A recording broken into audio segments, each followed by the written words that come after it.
আসলে আমার তার সাথে সম্পর্ক শুরু হয় 2016 সালের লাস্টের দিক। আমি একটা অফিসে জব করি, ওখানে আমার আমার আম্মু জব করে, আমার আম্মুর সঙ্গে যাই ফ্যাক্টরিতে। তারপর ওখান থেকে আমার ভালোবাসা শুরু হয়। আমার যে প্রথমে তো বয়ফ্রেন্ড ছিল, তারপর হাজবেন্ড হয়েছে। আমার যে বয়ফ্রেন্ড ও হচ্ছে, ওর নাম হচ্ছে মামুন। সে আমার বস ছিল। কি মানে গার্মেন্টসে জব করতাম। আচ্ছা, সে আমার বস ছিল, তো সেখান থেকেই পরিচয়। তার আগে একটু আপনার পরিবার সম্পর্কে জানি। আপনার পরিবারে কে কে আছে? আমার পরিবারে আমার মা, আমি, আমার একটা ছোট ভাই, আমার বাবা। আপনি, আপনার ছোট ভাই আছে, আপনার মা আছে এবং আপনার বাবা আছে। এই হচ্ছে আপনার পরিবার এবং আপনি কাজ করেন একটি গার্মেন্টসে। সেই অবস্থায় একটি ছেলের সাথে আপনার পরিচয় হলো, যে হচ্ছে আপনার বস। তো বসের সাথে কিভাবে প্রেম হলো শুনি একটু। কিভাবে বসের সাথে সম্পর্কটা হয়েছে? কারণ আমি ওখানে টিউসি হিসেবে গেছিলাম। আচ্ছা, কোয়ালিটি কন্ট্রোলার হিসেবে গেছিলাম। তারপর এক পর্যায়ে ওখানে একটা স্টোর ছিল, মানে স্টোর টাইম কিপার একটা ছিল। ওখানে একটা ছেলে জব করতো, মাঝখানে ওই ছেলেটা জবটা ছেড়ে দেয়। তারপর আমার যে বস, মানে আমার মামুন আমার আম্মুকে বলে, আমার আম্মু ওই ফ্যাক্টরিতে জব করতো, পরে আমার আম্মুকে বলে আমাকে বললো যে, আমার আম্মুকে বলতেছে যে তোমার মেয়ে তো অনেক মানে কথাবার্তা দিয়ে স্মার্ট আছে, আর লেখাটা অনেক সুন্দর, তাহলে তাকে আমরা স্টোরে বসে দিই। তারপরে বললো আচ্ছা ঠিক আছে, যেন কোনো সমস্যা না হয়। আমার আম্মু বলতেছে যে ওর তো কেউ নাই, আমার আবার বাবা নেই, ঠিক আছে। যে বর্তমান যে বাবা, সে হচ্ছে আমার সৎ বাবা। আচ্ছা, বলতেছে ওর তো বাবা নাই, আজ থেকে আপনি ওর গার্জিয়ান, ওর কিছু হলে আপনি দেখে শুনে রাখবেন। আচ্ছা, এভাবে বলছে। তার সাথে আপনার বয়সের ডিফারেন্সটা কত? বয়সের ডিফারেন্স অনেক। কত হবে সেটা? আমার তো বয়স 23 চলতেছে। না, যখন আপনার প্রেম করেছেন তখন, আমি তখন থেকে যদি বলি, আপনার সাথে তার বয়সের ডিফারেন্স কত? 5 বছর, 10 বছর? 10 বছর। 10 বছর হবে। আচ্ছা, ঠিক আছে, তারপর বলেন। তারপর আম্মু বলতেছে ওর তো কেউ নাই, ওর বাবা নেই, তাহলে আমি আপনাকে আমার মেয়ে হাতে তুলে দিলাম, আপনার হাতে। তো বলতে আচ্ছা ঠিক আছে, সমস্যা নাই, আমি ওকে দেখে শুনে রাখবো, ঠিক আছে। পরে বলছে আচ্ছা ঠিক আছে। আম্মু তো নিশ্চিন্ত হলো। ও এমন একটা মানুষকে কথা দিয়ে ভুলাই ফেলতো, আর ওকে প্রচুর বিশ্বাস করতো মানুষ। তারপর ও আমাকে স্টোরে কাজ দেয়, স্টোরে কাজ দিতে দিতে ও আমাকে মানে নানান ভাবে বোঝাইতো যে সে আমাকে পছন্দ করতো, অনেক কিছু করতো, আমার কাছে আসার চেষ্টা করতো। আমি বুঝতাম যে সে আমাকে পছন্দ করে, এরকম। আচ্ছা, তারপর আমি তাকে এক পর্যায়ে আমাকে বলতেছে যে আমাকে অনেক ভালো লাগে, আমাকে বলছে যে ভালো লাগে। ও আমাকে বলেন। ও যখন 5টা বাজে, ম্যাক্সিমাম 5টার পর ফ্যাক্টরি অফ থাকে, তারপর অনেক সময় দেখা যায় 8টা পর্যন্ত অফিস চলে, 5টা পর্যন্ত ও আমার কাছে বসে থাকতো। 5টার পর আমার পাশে বসে থাকতো, বাসা যেত না, আমার সাথে কথা বলতো, গল্প করতো, ওর নাকি ভালো লাগতো, বাসা যেতে নাকি। এই ব্যাপারগুলো আপনি যেহেতু গার্মেন্টস এ কাজ করতেন, অন্যরা দেখতো না? অন্যরা দেখতো, বুঝতো হয়তো, কেউ কিছু বলতো না। বস যেহেতু কেউ কিছু বলতো না। একটু আমি দর্শকদের কাছে যাব। এখানে প্রচুর বন্ধু রয়েছে যারা তোমরা গার্মেন্টস এ জব করো, আমি জানি, যারা সাভারে, গাজীপুরে, মোহাম্মদপুরে, মিরপুরে, শ্যামলীতে, বাড্ডাতে, বিভিন্ন জায়গায় ছড়িয়ে ছিটিয়ে রয়েছে। হয়তো আজকে অনুষ্ঠানটা শুনছে, একটু মনোযোগ দিয়ে শুনবে। আজকে কিন্তু একজন মানুষ এসেছে, সে একটা গার্মেন্টস এ জব করতো এবং তার সাথে তার বসের, এবং যিনি গার্মেন্টস এ জব করতেন তিনি তার চাইতে একটি বেটার পজিশনে জব করতেন।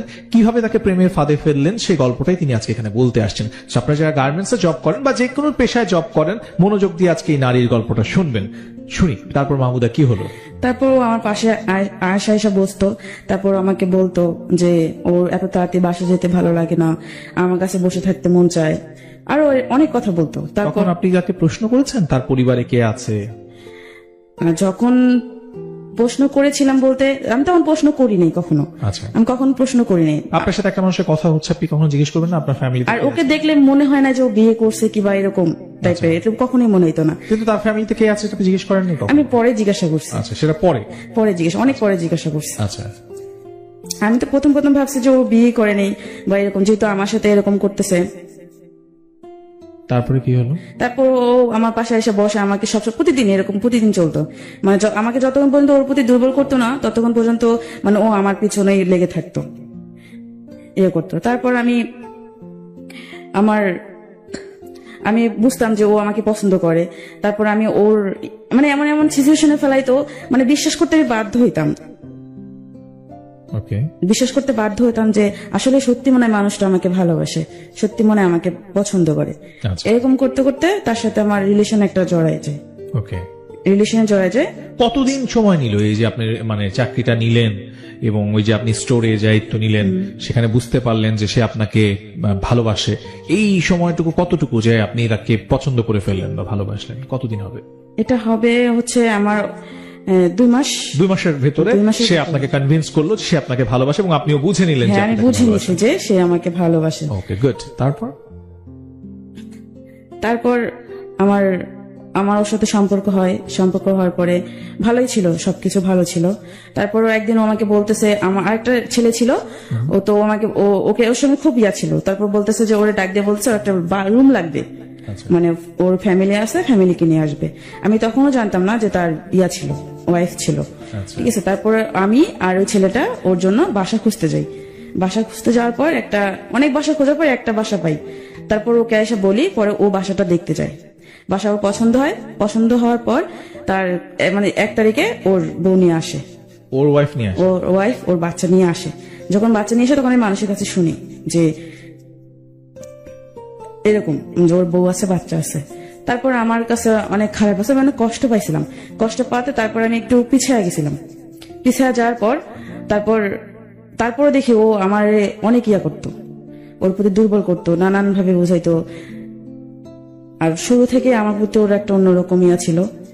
এটা আমি আগে বুঝি নাই, কিন্তু এখন বুঝতে পারছি। আমার সাথে এমন কিছু কাজ করছে যে ওর বউ থাকা সত্ত্বেও আমি ওর প্রতি দুর্বল হয়ে গেছি। অফিসে যখন আমরা একা বসে থাকতাম তখন। আপনার সাথে তার ফিজিক্যাল রিলেশন হয়েছিল? ফিজিক্যাল রিলেশন হয়েছে। এটা মানে আপনি তার ওয়াইফ আছে এটা জানার আগে? ওয়াইফ। আপনি কিন্তু অনেক কিছু লুকিয়ে যাওয়ার চেষ্টা করছেন। আপনি যদি লুকিয়ে যান তাহলে আমি কিন্তু আমার গল্প শুনতে পারবো না। সো আপনাকে ক্লিয়ারলি কথা বলতে হবে। প্রথমত হচ্ছে আপনি তার সাথে পরিচিত হলেন এবং পরিচিত হওয়ার পরে আপনার তার সাথে সম্পর্ক হলো এবং এরপর আপনি বললেন তার বাসার মধ্যে তার ওয়াইফ চলে আসছে। এর মধ্যে আপনি কিছুই জানতেন না। তারপরে যখন আপনি জানলেন যে তার বিয়ে হয়ে গেছে, এরপর আপনি তার সাথে কেন চললেন? এরপর আমি তার প্রতি প্রচুর দুর্বল হয়ে গেছিলাম। তাকে অনেক ভালোবাসছি, অনেক ভালোবেসে ফেলছি। এই 2 মাসের মধ্যে? এই অনেক 5-6 মাস হয়ে গেছে। সেই 5-6 মাসে কিছুই তো গল্প আপনি আমাদেরকে বললেন না। আপনি তো বললেন যে 2 মাসের মধ্যে আপনি বাসায় 2 মাসের ভিতরে ওর সাথে আমার রিলেশনটা হয়। হ্যাঁ, রিলেশন হয়। তারপরে ওর সাথে আমার ফিজিক্যালি রিলেশন হয়। হ্যাঁ, সেটা আপনি এড়িয়ে যাচ্ছেন কেন? সেটা যদি আপনি না বলেন আমার দর্শক তো জানবে না। ফিজিক্যালি রিলেশন ওর বাসায় ওর ইয়াতে হয়। হ্যাঁ, তো এইটার জন্য আপনি নিজে গেছিলেন তার সাথে? আমি নিজে যাইনি, সে আপনাকে নিয়ে গেছে। সে আমাকে নিয়ে গেছে। তখন আমি তখনই আমার সেক্ষেত্রে আপনি জানতেন না না, আমি জানতাম সে তখন ম্যারিড? জানতাম না। তো এটা হচ্ছে আপনার রিলেশনের কতদিন পরে? সম্পর্কটা হওয়ার কতদিন পরে? সম্পর্ক হওয়ার 3 মাস পর। সম্পর্ক হওয়ার ঠিক 3 মাস পরে আপনি তার সাথে ফিজিক্যাল রিলেশনে চলে গেলেন। আচ্ছা, এরও 3 মাস পরে আপনি জানলেন যে তার বিয়ে হয়েছে, তাই তো? এই যখন জেনে ফেললেন যে সে বিয়ে করেছে, তখন আপনি কি ডিসিশন নিলেন বা কি করলেন? আপনি প্রথম কি করেছিলেন বলেন তো? যখন আমি জানতে পারি যে তার বউ আছে, বাচ্চা আছে, তারপর আমি আর পারিনি পিছাইতে, কারণ যেহেতু ওর সাথে আমার ফিজিক্যালি রিলেশন হয়ে গেছে, আমি আর পারি নাই, কারণ আমি ওর প্রতি অনেকটা দুর্বল, যেটা বলার বাহিরে। ওকে, তার মানে আপনি ফিজিক্যালি একটা মানুষের সাথে ইনভলভ হয়ে যাওয়ার কারণে আপনি তারপরে আর চাইলেও আপনি ব্যাক করতে পারি নাই। আচ্ছা, মূল কারণ? হাঁটার চেষ্টা করলেও পারি নাই আমি। তখন ভালোবাসা ছিল না? আসলে ভালোবাসা ছিল আমার ভিতর, আমি ওরে ভালোবাসছি, কিন্তু ও তো আমাকে ভালোবাসে নাই। হ্যাঁ, তাহলে আপনি ব্যাক করতে চেয়েছিলেন কেন? তখন তো আমি বুঝি নাই সে কোন দিকে যাবে। আমি আগেই বলে রাখি যে মানুষটা আসছেন তিনি অনেক কিছু এড়াই যেতে চেষ্টা করছিলেন, বাট আমার কাছে মনে হলো যে গল্পের আগে উনি অনেক কিছু বলতে চাবেন, কিন্তু লাইভে এসে গল্পটা বলবেন না, কারণ ব্যক্তিগত পর্যায়ে আমি ঘটনা শুনে কি করবো, শোনার দরকার আমার লিসেনারের। আপনারা লিসেনাররা এটা আমাদেরকে শুনতে হবে। সো আজকে যারা লাইভটা দেখতেছেন, let's share this live, because এই ঘটনা শুধুমাত্র মাহমুদার সাথে ঘটনা, প্রচুর মাহমুদা এরকম ছড়ায় ছিটায় আছে। স্পেশালি তোমরা যারা গার্মেন্টসে জব করো বা বিভিন্ন নারী বন্ধু রয়েছে, তোমরা যারা বিভিন্ন জায়গায় জব করো, তোমাদেরকে আমি স্পেশালি বলবো just share this, please share this, because এই যে আমরা যারা বিভিন্ন অফিসে জব করি, আমাদের মধ্যে নারী পুরুষ সবাই মিলেই তো জব করে, তো সেখানে একদল সুযোগ সন্ধানী মানুষ থাকে যারা এই ধরনের টোপগুলো ফেলে যে তোমাকে আমি প্রতিষ্ঠিত করে দিব, কিংবা তোমার সাথে কথা বলতে আমার ভালো লাগে। এই যে নাটকগুলো করে, এই নাটকের একটা রূপ রেখা আজকে আপনারা দেখতে পাবেন, এবং এই কারণে আমি মাহমুদাকে আসলে ও যে এই বিষয়গুলো এড়িয়ে যেতে চাচ্ছিল সেগুলো আমি ওকে বলাচ্ছি, এতে করে আমাকে হয়তো খানিকটা সময় ব্রেক নিতে হচ্ছে, কারণ ও আসলে কথাগুলোকে একদম গুলিয়ে ফেলেছে। যে গল্পটা সে বলতে আসছে সেই গল্পটা, মেইন গল্পটা বাদ দিয়ে সে অন্য জায়গায় চলে যাচ্ছে। আপনারা যারা গল্পটা শুনছেন তাদেরকে মনোযোগ দিয়ে বলে রাখছি, আজকে মাহমুদা এখানে কেন এসেছে। মূলত ও এসেছে ওর জীবনের সেই গল্পটা বলতে, যেই গল্পটার সাথে ও প্রতারিত হয়েছে এবং যে গল্পটা ওর জীবন থেকে নেয়া, ওর ভালোবাসার গল্প। আপনার গল্পটাও আমি শুনবো নেক্সট স্যাটারডেতে। জাস্ট রেজিস্ট্রেশন করে ফেলুন, স্ক্রলে দেখেন রেজিস্ট্রেশন নিয়মটা বারবার যাচ্ছে। মাহমুদা, আপনি একটু পুরো ঘটনাটা আমাদেরকে বলবেন যে আপনার সাথে তার প্রেম হলো, প্রেম হওয়ার 3 মাসের মাথায় আপনি তার সাথে ফিজিক্যাল রিলেশনে চলে গেলেন। সেই সময় কি কারণে গেলেন? সে কি আপনাকে বাধ্য করেছিল বা সে আপনাকে বলেছিল আপনাকে ছেড়ে চলে যাবে? কি কারণ? আপনি একটি মেয়ে হয়ে কেন এই ধরনের ডিসিশন নিলেন? ও আমাকে ওর বাসায় ডেকে নিয়ে গেছিল, ঠিক আছে? ওর বাসা ডেকে নিয়ে গেছিল ওর কাপড় চোপড় ধোয়ার জন্য, রান্না করার জন্য, কারণ ও না খেয়েছিল তো আমাকে ডাকছিল। তারপরে আমি ওর বাসায় যাই, বাসায় যাওয়ার পর ওর সমস্ত কাজ করি, কাজ করার পর ও আমাকে জোর করে ফিজিক্যালি রিলেশন করার জন্য। ওকে, জোর করার পর আমার ওর সাথে ফিজিক্যালি রিলেশন হয়। ওকে, তারপর কি হলো বলেন? তারপর থেকে তো এমন কোনো মানে প্রতি সপ্তাহে এমন কোনো দিন ছিল না যে প্রতি সপ্তাহে ওর সাথে আমার ফিজিক্যালি রিলেশন হইতো। তখন আপনাদের বিয়ে হয়নি? তখন আমার বিয়ে হয়নি ওর সাথে। আচ্ছা, কারণ আমি ভয় পাইতাম যদি ও আমাকে ছেড়ে চলে যাইতো। মানে আপনি ওকে আপনার কাছে রেখে দেওয়ার জন্য সম্পর্কে বারবার যেতেন? হ্যাঁ। তাই, ঠিক আছে। তারপর কি হলো? তারপর ওর বউ আসলো, ওর বউ আসার পরে অনেক সমস্যা হয়েছিল আমার আর ওর মাঝে, ঠিক আছে? আমি ওকে বলতাম যে, কারণ এই সম্পর্ক এরকম করে তো আর হয় না সম্পর্ক।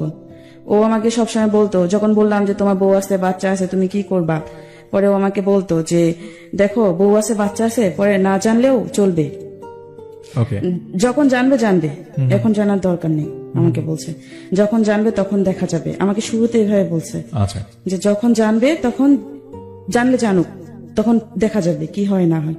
তাই আমি বলছি, আমি তারপর ও যখন যেটা বলতো আমি তখন সেটাই বিশ্বাস করতাম।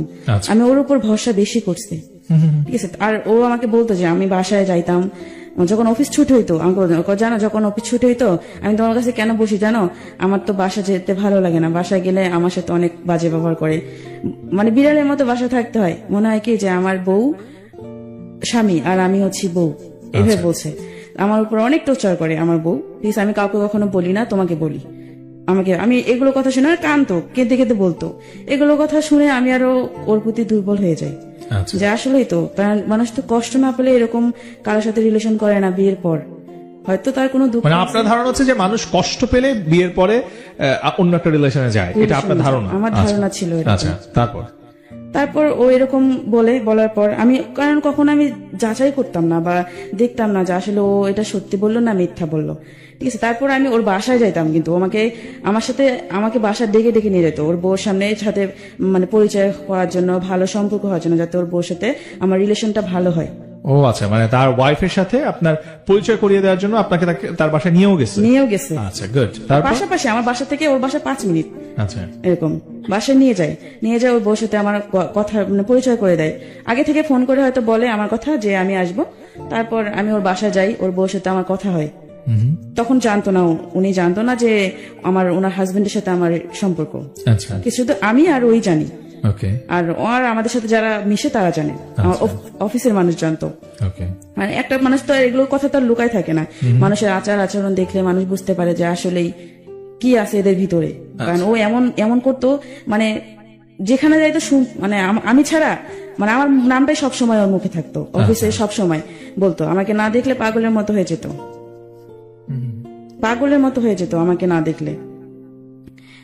আমি যখন ওর বউর কাছে যাই তখন ওর বউর সামনে দেখি ও অনেক বিড়ালের মতো হয়ে থাকে, কোনো কথা বলে না, চুপচাপ। ওর বউ আবার যখন আসে তখন একদম চুপ, আবার ওর বউ যখন সরে যায় তখন আবার আমার সাথে আমার এই খোঁচাখুচি করে। আচ্ছা, তারপর এরকম করে যখন, তারপর ওর বাসায় খাওয়া দাওয়া করে আমি চলে আসি, মাঝে মাঝে যাইতাম বাসায়, ও আমাকে ডেকে ডেকে নিয়ে যাইতো বা ফোন করে নিয়ে যেত যে আয় এসে, মানে ওর বউর সামনে আমাকে তুই করে কথা বলতো, ফোন করে বলতো যে আয়শা আমার বাসায় আয়শা ঘুরে যা। ওর যে ছেলে আছে, ছেলের নাম মাহির, বলছে মাহিরের মায়ের সঙ্গে কথা বলে যা, ভালো লাগবে। সারাদিন ও বাসা থাকে, মানে আমাকে দেখতে পাবে ও, বিশেষ করে যেদিন বন্ধ থাকে সেদিন আমাকে যায়, কারণ ও দেখতে পারে না। আর ম্যাক্সিমাম সময় অফিস তো আমাদের ছুটি হয় রাত্রে 8টা বাজে, ও আমাকে নিয়ে বেরোতে পারে না, এই জন্য শুক্রবার করে যাইতো, আবার কখনো 5টায় ছুটি হলে আমাকে নিয়ে বের হইতো। এরকম করতে করতে ওর বউর সাথে আমার একটা ভালো সম্পর্ক তৈরি হয়। ওর বউ আমাকে বিশ্বাস করে প্রচুর, ছোট বোনের মতো ভালোবাসতো যেটা, ঠিক আছে, কারণ এই বিশ্বাসটা ও ঢুকাই দিছে আমাদের ভিতরে। ওকে। তারপর এরকম আসার পরে এরকম করতে করতে ও আমাকে সবসময় শুধু বলতো ওর বউ ওর সাথে বনে না, ওর বউরে ধরে মারে, এটা করে ওটা করে, আমাকে সবসময় বলতো যে আমার বউর সাথে আমার সম্পর্ক ভালো না, আমার বউকে আমি বলি কে ভালো না, তাহলে এখনো পর্যন্ত সম্পর্কটা টিকে আছে কেন, যেহেতু ভালোই না। পরে আমাকে একদিন বলে যে শোনো, আমি কই আপনি কি প্রেম করে বিয়ে করছেন? কয় না, আমি তো তাকে প্রেম করে বিয়ে করি নাই, আমার ফ্যামিলি দিছে। আচ্ছা। আমার ফ্যামিলি। আপনি কি দেখেন নাই? কয় না, আমি তো তাকে দেখি নাই, যে তার সাথে আমি তাকে দেখিও নাই, আমার ভাই দেখছে, আমার ভাবি দেখছে। তারপর আমার বাবা মা পছন্দ করে বিয়ে করেছে। তা আমি আপনার পছন্দ হয়নি? কয় না, আমার কখনোই পছন্দ হয়নি। তাহলে পছন্দ হয়নি, তাহলে আপনার যে একটা বাচ্চা আছে, এই বাচ্চাটা কিভাবে হলো? তাই আমি এই বাচ্চাটা তো আমি নিতে চাই নাই, ওর সাথে আমার বিয়ে শুরু থেকে সম্পর্ক ভালো ছিল না, এই বাচ্চাটা আমি চাইনি নিতে, ও সংসারটা টিকিয়ে রাখার জন্য এই বাচ্চাটা নিছে, যেন আমি বাচ্চাটার মায়ায় ওর সাথে সংসার করি। বলছেন, কারণ আমি আমার বউকে কখনোই পছন্দ করিনি, হয়তো মানুষের সামনে দেখাইছি, কিন্তু আমি মন থেকে কখনো ওরে পছন্দ করিনি। যবে থেকে আমি ওরে বিয়ে করছি, আমার জীবনে একটা কুপা, ও কখনো আমার ভালো কিছু হয়নি। আচ্ছা, এই যে কথাগুলো বলছেন, এটা আছে কয় বছর আগে? এটা হচ্ছে এই যে 2 বছর আগে, 1 বছর আগে। 1 বছর আগে। তো আপনার বয়স এখন 23 বছর, আপনি তখন 22 বছরের ছিলেন। তো 22 বছরের একটা নারী, সে কি একবারও চিন্তা করে না যে আরেকটা মেয়ে সংসার, সেই মেয়েটাকে নিয়ে একজন পুরুষ সংসার করছে, তাদের ঘরে একটা সন্তান আছে, তারপরও এই মানুষটা আমাকে যা বলছে সব সত্যি, এরকম মনে হচ্ছিল আপনার তখন? কারণ ও কেঁদে কেঁদে বলতো, মানে তার মানে হচ্ছে আপনি তার কান্না দেখে মনে হতো যে সব সত্যি কথা বলছে? ও কাঁদতো অনেক। আচ্ছা। যখনই বলতো, ওর কষ্টের কথাগুলো বলতো, তখনই ও নাকি মন খুলে ওর বউর সাথে কোনো কথা শেয়ার করতে পারতো না। এটা আপনাকে বলতো? হ্যাঁ। আর ও যদি কখনো মন খারাপ থাকতো, ওর বউ কখনো জিজ্ঞাসা করতো না যে কি হয়েছে না হয়েছে, কখনো বলতো না। আচ্ছা। শুধু বাসায় যায়, খায়, ঘুমায়, এরকম। আমার ওদের সম্পর্কটা নাকি অন্যরকম ছিল, আমাকে বলছে যে, আর কেঁদে কেঁদে বলতো আমাকে। আর আমি তাই বিশ্বাস করতাম, কারণ আমি তো তাকে অনেক ভালোবাসি। অনেক দুর্বল। মানে এই যে বারবার বলছেন আপনি তাকে খুব ভালোবাসেন, কিন্তু একটি পুরুষ, তার একটি বিবাহিত স্ত্রী আছে, তার সন্তান আছে, এইটা জানার পরও আপনার তাকে ভালোবাসার ইচ্ছেটা কেন বারবার হচ্ছে? এই বিষয়টা আমরা অ্যাকচুয়ালি, এখানে প্রচুর মানুষ আছে, অনেকে প্রশ্ন করতেছে আমাকে লাইভে, যে উনি তো জানতো যে মানুষটা বিবাহিত, ওর একটা সন্তান আছে, তারপরও এই মেয়েটা, আপনি তো স্কুলে পড়েন না বা একেবারেই ছোট নয়, আপনি এই অবস্থায় কেন বারবার আপনি তাকে ভালোবাসতেন? আসলে ওর কষ্টটা দেখে আমার ওরে ভালো লাগতো। আচ্ছা। ওর কষ্ট, আমি যদি ভাবতাম যে ওর কষ্টটা যদি আমার দিয়ে দূর হইতো, কারণ ও চাইতো যে ওকে বুঝবে, যে ওকে সবসময় ভালো রাখবে। আর ও আমাকে বলতো যে আমি নাকি ওকে যেভাবে বুঝি সেভাবে ওর বউ বুঝে না, আমি যেভাবে ওরে কেয়ার করি এভাবে ওর বউ কেয়ার করে না। আচ্ছা, কিন্তু আপনি তাকে কেয়ার করবেন তো। যাই হোক, এখন বুঝলাম যে তার এই সমস্ত কথা শুনছেন আপনি, তারপরে কি হলো আগাই সামনে? তারপর তো এরকম ও সবসময় বলতাম, যখন বলতাম যে তোমার ফ্যামিলি জানলে তখন কি হবে, তোমার বউ জানলে কি হবে, বলে যে যখন জানবে তখন দেখা যাবে। আমাকে এভাবে বলছে, যখন জানবে তখন দেখা যাবে। তারপর ওর সাথে আমার প্রায় মাঝে মাঝে ওর সাথে আমার ফিজিক্যাল হইতো, প্রায় ও আমাকে ডেকে ডেকে। তার মানে বিবাহ, মানে তার সাথে প্রেম হওয়ার 3 মাস পর থেকে আপনাদের ফিজিক্যাল রিলেশন স্টার্ট হয়েছে, এবং সে বিবাহিত, এটা জানার পরেও আপনাদের এই ফিজিক্যাল রিলেশনের সম্পর্কটা চলছে, কন্টিনিউ চলছে। ওকে। তারপর আমি ওর সাথে ফিজিক্যাল রিলেশন আমার করতাম না, ঠিক আছে। প্রথমবার ও জোর করে করছে, তারপরে ও অনেকবার বলছে, আমার ডাকছে, ও এমনকি ও একটা বাসাও ঠিক করা ছিল আমার, ও ঠিক করছিল, ঠিক আছে। ওখানে আমাকে প্রায় সময় নিয়ে যাইত। ওকে। তারপর ও আমাকে বলতো যে ওর বউ, ওর ওয়াইফ তো আপনাকে খুব বিশ্বাস করতো, আপনি একটু আগে বলছিলেন না? আপনি একটু আগে নিজের মুখে বললেন। হ্যাঁ, আমাকে বিশ্বাস। তার ওয়াইফ আপনাকে প্রচুর, কারণ আমি তো বয়স তো আমার অনেক ছোট তাদের থেকে, কারণ ওদের তো কেউ তো ভাববে না যে ওই লোকটার সাথে আমার এরকম সম্পর্ক হবে। এক্স্যাক্টলি কেউ ভাববে না, এবং এই জন্যই আমি করবে না কেউ, এক্স্যাক্টলি কেউ বিশ্বাস করবে না বলে আমি আজকে যারা লাইভে আমাকে দেখছেন তাদেরকে বলছি, কেউ ভাববে না, পয়েন্ট ইট, কেউ ভাববে না যে এরকম ঘটনা ঘটতে পারে। একটি মানুষ, একটি হাউসওয়াইফ, তিনি তার হাজবেন্ডের একটি ফ্রেন্ডকে ফ্রেন্ড হিসেবে ভাবেন, এবং সে আসে, তার ছোট বোন হিসেবে আসে, তুই তুকারি সম্পর্ক, কিন্তু এইটা নিয়ে কখনো কোনো সন্দেহের উদ্বেগ হতেই পারে না। খুব স্বাভাবিক প্রক্রিয়া, কিন্তু সেই স্বাভাবিক প্রক্রিয়ার মধ্যে কি অস্বাভাবিক ঘটনা ঘটছে সেটা একটু চোখ কান খোলা রেখে শুনতে থাকেন। আর যদি প্রয়োজন মনে করেন লাইফটা শেয়ার করেন, বিকজ এই লাইফটা শেয়ার করলে আমি 1 টাকাও পাবো না, বাট লাইফটা শেয়ার করলে হয়তো কোনো একটা হাউসওয়াইফ, কোনো একটা বন্ধু, কোনো একজন স্টুডেন্ট যে এই লাইফটা পরবর্তীতে দেখবে সে সচেতন হবে। তো আপনি একজন পুরুষ হন কিংবা নারী হন, just share this life. Mahmuda, তারপরে কি হলো বলেন? তারপর ওর যে ওয়াইফ ছিল আমাকে প্রায় মানে ভালো মন্দ কিছু রান্না করলে আমাকে ডাকতো যে আসো বাসায় এসো, বা ও ডাকতো কিনা জানি না, হয়তো মামুন বলতো, এই কারণে হয়তো আমাকে উনি ফোন করতো বা মামুন ফোন করতো, আমাকে বলতো, বাসায় ডাকতো, আমি চাইতাম, ও ছেলেকে আদর করতাম, চলে আসতাম। এরকম করতে করতে অনেকদিন যায়, ও আমাকে বাইরে নিয়ে যায়, বাইরে ঘুরতেও নিয়ে যায়, অনেক সময় দেখা যায় প্রচুর মিথ্যে কথা বলতো ও। আচ্ছা, প্রচুর মিথ্যা, আমি বুঝতাম, কিন্তু পরে ও অস্বীকার, মানে এমন একটা সিচুয়েশন তৈরি করে আমার ওই মিথ্যা কথাটা বিশ্বাস করতে হতো, এমন একটা পর্যায়ে আসে। তারপর আমি ওর যখন আমারে প্রায় সময় বলতো যে ওর বউ মানে ওর বউরে দিয়ে ওর যায় না, আচ্ছা, আমি বেস্ট, আচ্ছা, এই বলতে যে রাস্তায় ও নাকি যতদিন বিয়ে হয়েছে হয়তো চাপে পড়ে ওর বউকে বাইরে নিয়ে গেছে, কিন্তু কখনো ওর বউর সঙ্গে বাইরেও নিজের ইচ্ছা যাইতে চায়নি। আচ্ছা, আমাকেই সবসময় সময় দিত, মানে এই আমার সাথে সম্পর্ক হওয়ার পর থেকে আমাকেই সবসময় সময় দিত, বাসায় সময় দিত না। আচ্ছা, আর যখন বাসায় সময় দিত না তখন তো বাসায় প্রবলেম সৃষ্টি হতো, যে একটা ছেলে আছে তাকে সময় দেয় না, সবসময় বাইরে থাকে আর ফোনে কথা বলতো। আচ্ছা, হয়তো ওর বউ অনেক সময় অনেক কিছু টের পেয়েও কিছু বলে নেই, প্রমাণ না থাকলে কিভাবে বলবে। ওকে, তারপর আমি এরকম ওরা অনেক বুঝাইছে যে দেখো, আমি বিয়ের তখন ওরা বিয়ে করি নাই, বিয়ের আগ পর্যন্ত অনেক বুঝাইছে, দেখো এরকম যে সম্পর্ক করতেছি এটা তো ঠিক না, কারণ এটা তো অবৈধ সম্পর্ক, তাহলে আমরা বিয়ে করি, চলো বিয়ে করি। কয়ে বিয়ে করার কি দিন গেছে, বিয়ে করব, আচ্ছা, সময় তো এখনো অনেক আছে, আমাকে বলতেছে এখনো দেরি আছে বিয়ে করার। আমি তারপরে বলতাম, যখনই আমাকে ডেকে নিয়ে যাইতো তখনই আমি বলতাম যে আমরা বিয়ে করি, চলো বিয়ে করি। ওকে, আর অফিসের ভিতরে তো ওইরকম কথাবার্তা হইতো না, ফোনে কথা হইতো। ওকে, আর অফিসে যখন দেখছে যে ওর সাথে আমার ওর সাথে সম্পর্ক সবাই জানাজানি হয়েছে, ঠিক আছে, আমার এক পর্যায়ে আমার আম্মুও শুনে, আম্মু বিশ্বাস করতো না, আম্মু কিন্তু প্রচুর আমাকে বিশ্বাস করে, মানুষের কথা কখনো বিশ্বাস করেনি, আচ্ছা, কখনো বিশ্বাস করেনি, সবাই বলছে, প্রমাণ পর্যন্ত দিছে, কিন্তু আম্মু বিশ্বাস করে না যে আমার মেয়ে এটা কখনো করতে পারে না, আমার মেয়ের প্রতি বিশ্বাস আছে। আচ্ছা, কারণ আমার মা যে কষ্টে আছে ওই কষ্ট তো আমি করবো না, আমার আম্মুর এটা বিশ্বাস ছিল, কারণ যেটা আমি চোখে দেখছি আমার মায়ের। তা আমি বিশ্বাস করতো না কখনো, শুধু আমাকে এসে জিজ্ঞাসা করতো যে এগুলো যে শুনলাম এটা কি সত্যি, আমি বলি যে না, তো আমি সবসময় অস্বীকার যেতাম, কারণ আমার আম্মুর প্রচুর রাগ, যদি মামুনকে কিছু করে আমার আম্মুর প্রচুর রাগ, ভয় পাইতাম যদি ওরে মারতো, ওরে যদি মারে আমার সবসময় যদি এরকম কিছু হয় আমি কিন্তু মামুনের ধরে মারবো, ওরে কিন্তু আমি এলাকায় থাকতে দিব না, এরকম। আর আমার আম্মুর প্রচুর সাহস, এই কারণে আমি কখনো আম্মুর কাছে শেয়ার করতাম না, মানুষের কাছে বলতাম কিন্তু আমার আম্মুর কাছে শেয়ার করতাম না, যাতে আমার আম্মু না জানে, আমি সবসময় লুকায় রাখতাম। এমন করতে করতে 1 বছর চলে যায়, তারপর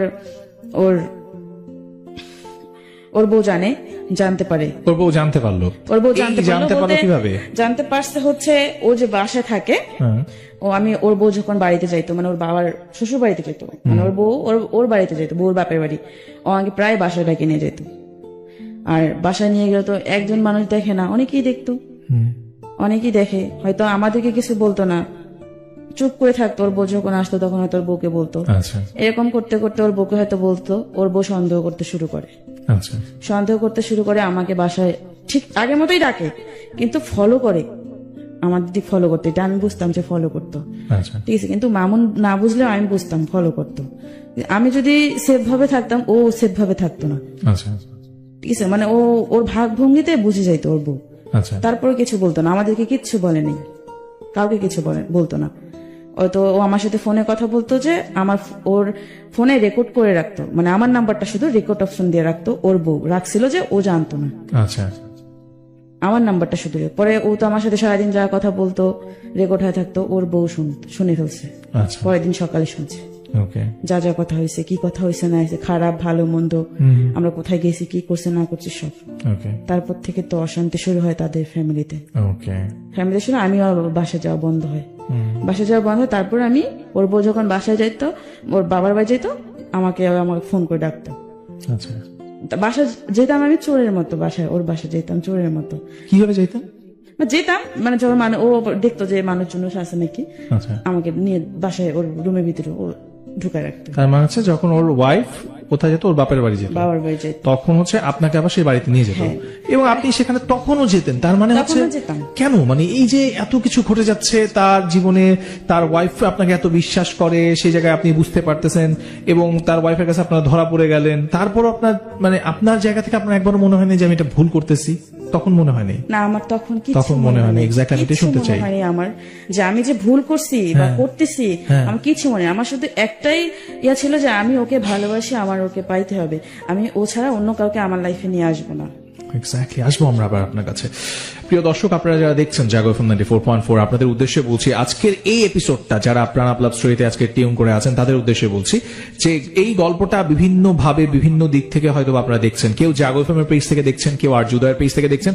আপনাদের কাছে বিনীতভাবে অনুরোধ করছি, please share this live as soon as possible. যত বেশি লাইভটা শেয়ার হবে, মাহমুদা যে ট্র্যাপে পড়েছে, নট অনলি মাহমুদা, এরকম প্রচুর মানুষ রয়েছে যারা জব করেন। সে তো গার্মেন্টসে জব করে, শুধু গার্মেন্টসে না, বিভিন্ন জায়গায় যারা জব করেন, সেখানে তাদের উপরে যারা থাকেন, সেই পজিশনগুলোতে যারা হোল্ড করেন, তারা এই রকমের ঘটনা ঘটান।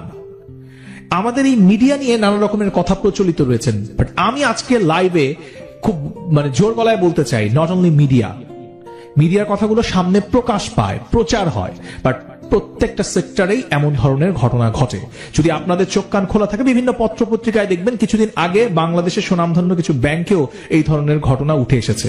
সো আমি বলবো যে অনেক সেক্টরেই আছে, বাট আমরা খুবই অভাগা যারা আমরা মিডিয়াতে কাজ করি, কেন যেন তীরটা আমাদের দিকেই আসে, বাট ঘটনাগুলো বিভিন্ন সেক্টরেই ঘটে। আজকে যে মানুষটা এখানে আসছে, মাহমুদা, সে কিন্তু গার্মেন্টস এর ঘটনা বলছে, এবং আমি এর আগেও কোনো একটা এপিসোডে এরকম একজন গার্মেন্টস কর্মী এসেছিলেন যে তার যে বস, তার সাথে তার এই ধরনের একটা সম্পর্ক তৈরি হয়ে যায়, এবং সেম অনেকটা সিমিলার আজকের ঘটনাটা। শুধুই কি গার্মেন্টস সেক্টরে? নো, এটাও না, এটাও ভুল। প্রত্যেকটা সেক্টরেই আছে, বাট কে কাকে নিজেকে সামলে নিবে, কে এই গল্পগুলো শুনে নিজেকে শুধরে নিবে, সেটাই হচ্ছে দেখার বিষয়। ওটাই শোনাচ্ছেন মাহমুদা। আপনি যাকে ভালোবাসতেন তিনি বিবাহিত, এবং তার ওয়াইফ যখন তার বাবার বাড়িতে বা বাহিরে যেত, আপনাকে তখন লুকিয়ে তার বাসায় নিয়ে আসতো শুধুমাত্র ফিজিক্যাল রিলেশন করার জন্য, তাই তো? তারপর কি হলো? তারপর ও আমাকে যখন নিয়ে আসে, এরকম প্রায় নিয়ে যাইতো বাসায়, প্রায় বাসায় নিয়ে যাইতো। বাসায় নিয়ে যাওয়ার পর ওর যে বাড়িওয়ালা ছিল, বাড়িওয়ালি, উনি দেখতো, ঠিক আছে, উনি হয়তো দেখতো বলতে এটা হয়তো ও আমার যে হাজবেন্ড ছিল, ও হয়তো টের পাইছে যে হয়তো বাড়িওয়ালি নজর রাখতেছে, হয়তো তার ওয়াইফের সঙ্গে তার যোগাযোগ আছে। পরে আমাকে বললো যে তুমি যখন আসবা তখন দেখবা যে বাড়িওয়ালির দরজা খোলা আছে কিনা। যদি দরজা খোলা থাকে চুপচাপ ঢুকে পড়বা, আমি আমার গেট খোলা রেখে দেবো, জুতা ভিতরে নিয়ে আসবা, আমাকে বলতো, এভাবে বলতো। আমি পরে ওরে তো অনেক বিশ্বাস করি, ঠিক আছে, আমি সবসময় ভয় পাইতাম যে ওরে আমি এত ভালোবাসছি, ওরা যেন আমার কাছ থেকে না চলে যায়, ওরা যেন আমি, কারণ ও ছাড়া আমি অন্য কারোর কাছে যাইতে পারবো না, আমার এরকম মনে হয়েছে সবসময়। তাই আমি ওর কথা মতো চলতাম, ও যা বলতো, যখন যা করতে বলতো তাই করতাম। তারপর আমি এরকম দেখতাম, লুকায় লুকায় আসতাম। আর একটা ছেলে ছিল, ও পাহারা দিত।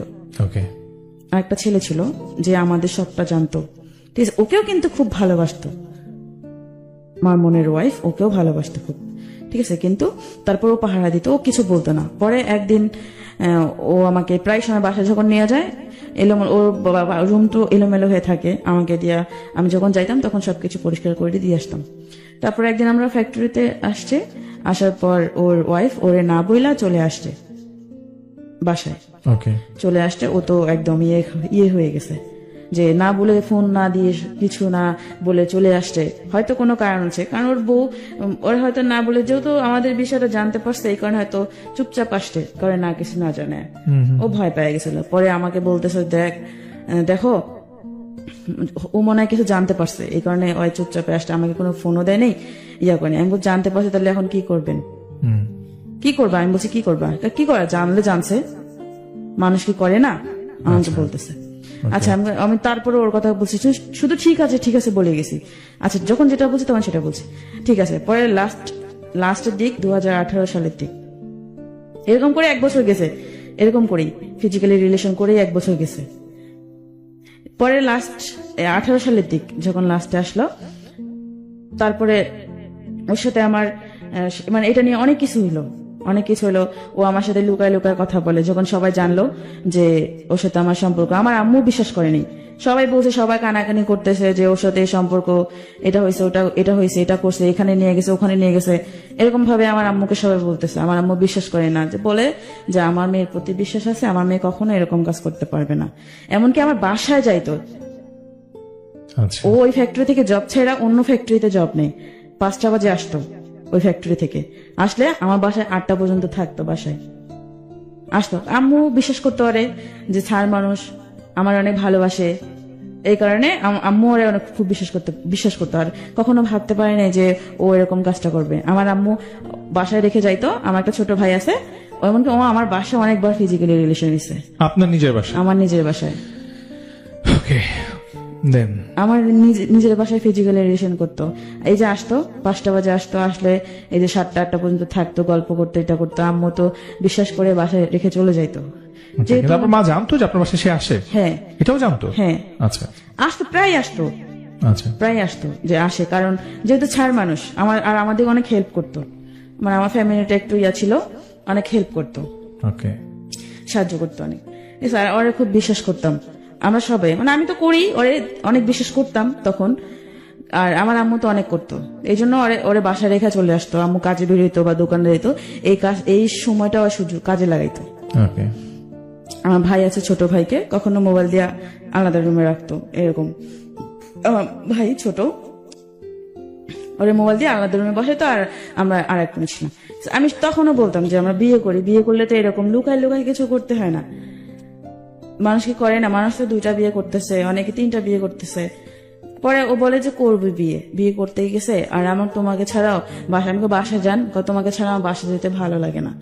বাসায় গেলে ক্যাশ ম্যাচ বলে যে খালি চিল্লাচিল্লি, ওর বউ নাকি খালি চিল্লা। ও আমায় যখনই জিজ্ঞাসা করি তখনই বলে যে ওর বউ সাথে বনে না, তখন কোনো সময় ভালো কথা বলে নেই যে ওর বউটা অরিয়া করে। আর একদিন, মানে এই ঘটনার পর একদিন বলতেছে আমি ওর ছবি পোস্ট করতাম,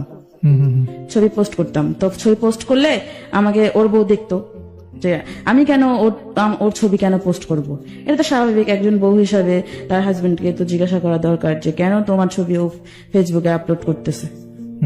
ও বলে যে স্যার মানুষ আপলোড করতে পারে না, তাই বলে এইভাবে বলতেছে যে আমি ওরে কলিজা বলে ডাকতাম।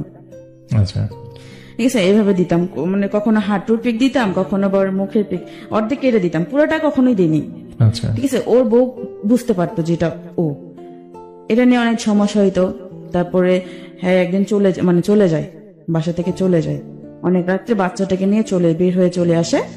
তারপর কোন নাকি বোনের বাসা ছিল অনেক রাত, ও আবার খোঁজাখুঁজি করতে বের হয়। পরে আমিও আবার ওর সঙ্গে, মানে আমার একটা ভাস্তা আছে, ওকে নিয়ে বের হই যে কোথায় গেছে এত রাত্রে বাচ্চাটা নিয়ে।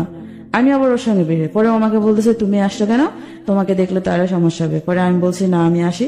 পরে আচ্ছা ঠিক আছে, তারা দুজনে গেল। পরে খোঁজাখুঁজি, পরে ও ফোন দিল, কাকে জানি, ওর ভাইকে না কাকে ফোন দিয়ে বললো যে হ্যাঁ ও তো আছে, মানে ওর বউ আছে, ওর বোনের বাসায়, একটা বোনের বাসায় আছে, চৌরাস্তা না কোথায়। পরে ও নিশ্চিন্ত হলো। পরে আমরা ওখানে একটা কলেজ গেট, আমি যেখানে থাকি ওখানে একটা কলেজ গেট আছে, ওখানে বসলাম। বসার পর অনেকক্ষণ কথাবার্তা বললাম, ওর বউর বিষয়ে কথা বলতেছে যে অনেক অশান্তি বাসার ভিতরে, আমার ভালো লাগে না, মানুষ কি করে না। আর আমি এখন কথা বলি না তোমার সাথে, ও কিন্তু আমার সাথে এই ইয়ার পর ও আমার সাথে কম কথা বলছে, বেশি কথা বলেনি, যাতে পরিবার ওর বউ বিশ্বাস করে যাতে আমার সাথে ওর কোনো সম্পর্ক নেই, এই কারণে কম কথা বলতো, বাসা থেকে কম বেরোইতো। আচ্ছা, ঠিক আছে। আর বাসা থেকে যখনই বেরোইতো ওর বউ খালি সমানে ফোন দিত যে ওর বউ সুন্দর ছিল, যে হয়তো সুমি মাহমুদের কাছে গেছে, এরকম একটা ইয়া করতো। তারপর এরকম করতে করতে পরে 3 দিন পরে ওর বউ আবার আসছে, বাসায় নিয়ে আসছে নাকি আমি জানি না, কিন্তু বাসায় আসছে। বাসায় আসার পর হয়তো ওদের মারামারি লাগছে নাকি লাগছে, ওর হাতের এখানে ছুলে গেছে বা গালে একটু ছুলে গেছে। পরে আমাকে বলতেছে যে বাসে করে জানি কোথায় যাচ্ছে। পরে আমাকেও দেখাইতেছে, আমি বুঝি নাই প্রথমে কি হয়েছে। পরে আমাকে বলতেছে দেখো কি করছে। আমি কি করছে, আমি তুমি কি শরীর ইয়া করছিলা যে এরকম দাগ হয়েছে? না আমাকে না মারছে, এভাবে বলছে। জানি না, একটু মন খারাপ করে বলছে। আমার আরো ওর প্রতি ইয়া লেগে গেছে যে এইভাবে বউ মারে, স্বামীকে কখনো মারে। পরে আমি একদিন ওর বউকে জিজ্ঞাসা করছি যে শুনেন আপনি কি আপনার আপনার বরকে মারছেন? পরে বলতেছে না আমি তো মারি নাই, এটা মিথ্যে কথা বলছে, আমি শুধু ওর তোমার সাথে ওর রিলেশন আছে নাকি এটা জানার জন্য আমি ওর গালে ধরছিলাম, আমার নখটা হয়তো লাগছে, আমাকে এটা বলছে। তাহলে ও একভাবে বললো আর উনি আরেকভাবে বললো, আর কিছু বলেনি। আমাকে একদিন বাসায় আসছে, মানে বাসায় এসে আমাকে জিজ্ঞাসা করতেছে, উনি সহ মামুন সহ ওর বউ সহ আসছে, আয়সা আমার আম্মু বাজারে গেছে, ওদেরকে দেখে বাজারে গেছে। এখন আমাকে ওর বউ, ও আমার সামনে বসা, ওর বউ আমার সামনে বসা, আর ও আমার পাশে বসা। ওর বউ আমাকে ডাইরেক্ট জিজ্ঞেস করতেছে যে তুমি, আচ্ছা তোমার স্যার কি তোমাকে কখনো এরকম দেখাইছে যে তোমাকে বিয়ে করবে বা কোনো কিছু, কোনো দেখাইছে, আশা দিছে তোমাকে? তা আমি একবার ওর মুখের ভিতরে দেখি, একবার ওর বউর মুখের ভিতরে দেখি। ও আমাকে না আগেই বলছে, মানে ওনারা আসার আগে আমাকে ফোন দিয়ে বলছে যে আমরা যাইতে, ও কিন্তু যাবে তোমার ওখানে, তোমাকে কিছু জিজ্ঞেস করলে তুমি শিকার আসবে না, আমাকে এভাবে বলছে। পরে ওরা আসলো, আমি তো জানি যে ওরা আসতেছে। পরে আমাকে জিজ্ঞেস করতেছে, তুমি সত্যি করে বলো তো তোমার স্যারের সাথে তোমার কোনো সম্পর্ক আছে? বলো, তুমি বলো, যদি কোনো সম্পর্ক থাকে তাহলে আমি নিজের দাঁড়ায় থেকে তোমাকে বিয়ে দিব, এভাবে বলছে। পরে আমি বলছি না, আমাকে তো কখনো এভাবে উনি আশা দেয়নি। আমি মিথ্যা বলছি যে আশা দেয়নি, মানে আমি ও যেটা আমাকে শিক্ষা দিয়েছে আমি সেটাই বলছি। পরে উনি চলে গেল। আমার তো অনেক রাগ উঠছে যে উনি আমাদের বাসায় এসে আমাকে এভাবে বলে গেল, যে আমার অনেক রাগ উঠছিল তখন তো আমি আবেগের ভাসছিলাম, বুঝছেন। তারপর রাগ উঠছে, তারপর ওর বউ চলে গেল, আমাকে অনেক কিছু বোঝায় চলে গেল। চলে যাওয়ার পর 1 মিনিটও হয়নি, ও আবার আমার বাসায় আসছে, আয়সা আমার হাতে পায়ে ধরতেছে যে আমি যেন রাগ না করি, রাগটা কিছু যেন না করি ওর বউর কথায়। ও আমাকে ভালোবাসে আর সারা জীবন ভালোবাসবে, এভাবে বলছে। আমি তো মানে আমি কান্না করছি আর অনেক প্রচুর রাগ হয়েছি যে কেন আমি ওর কাছে স্বীকার করতে পারলাম না, এত কিছু হয়ে গেছে, কেন আমি স্বীকার করলাম না যে তার সাথে আমার সম্পর্ক আছে, তার হাজবেন্ডের সাথে আমার সম্পর্ক আছে। আমি এটা ওরে বলতেছি, ঠিক আছে তুমি যদি এখন বলো কুরুক্ষেত্র হয়ে যাবে, আমাকে বলতেছে। তারপর আর কি করার, ও আমাকে বোঝাই ঠোঝাই হাতে পায়ে ধরলো, ধৈরা মন খারাপ করে চলে গেল। পরে আমি মন খারাপ করছে, পরে আমার বিকেলেও ঘুরতে নিয়ে গেল আমার মন ভালো করার জন্য। ওর বউ বুঝতে পারছে যে ও আমার কাছেই আসছে, কারণ ওর বউ তো অনেক চালাক, যেটুকু ওর মুখ থেকে শুনছি বুঝতে পারছে। বোঝার পরে একদিন এরকম করতে 18 সালটা গেল, এরকম ওই ফিজিক্যালি করতেই এভাবে আমাকে নিয়ে যাইতো, ওই আপুর বাসায় নিয়ে যাইতো, আবার নিয়ে আসতো, আবার যাইতো ওর যখনই প্রয়োজন হইতো। এর মধ্যে নাকি ওর বউর সাথে ওর কোনো কিছু হইতো না। আমি যদি জিজ্ঞাসা করতাম যে তুমি আমার সাথে এরকম করো, তোমার বউর সাথে কখন কি করো তুমি? পরে বলে যে আমার নাম বউর সাথে আমার রুচি কুলায় না, আমাকে এভাবে বলে রুচি কুলায় না। আর একটা কথা বলছে যে ও আমার কাছে আসতে চায়, আমি ওরে আমার কাছে নেই না, কারণ আমার ভালো লাগে না। যখনই ওরে আমার কাছে নিয়ে আসি আমার তোমার কথা মনে পড়ে, যখনই ও আমার কাছে আসতে চায় আমার তোমার কথা মনে পড়ে, ও আমাকে বলতেছে। তারপর আমি বললাম যে আমি বিশ্বাস করি যে আসলেই তো, কারণ ও তো আমাকে অনেক ভালোবাসে, যদি ভালো না বাসতো তাহলে তো আমার প্রতি এত খেয়াল করতো না, এত করতো না। পরে ও এভাবে বলে আমি ওর কথাই বিশ্বাস করতাম। তবে এমন করতে করতে আমি কনসেপ্ট করি। এটা কবে? এটা বিয়ের আগে, মানে কত সালে? 2018-তে। ওকে, তারপর কনসেপ্ট করার পর আমি ওকে বলি যে এরকম। পরে ও আমাকে বললো যে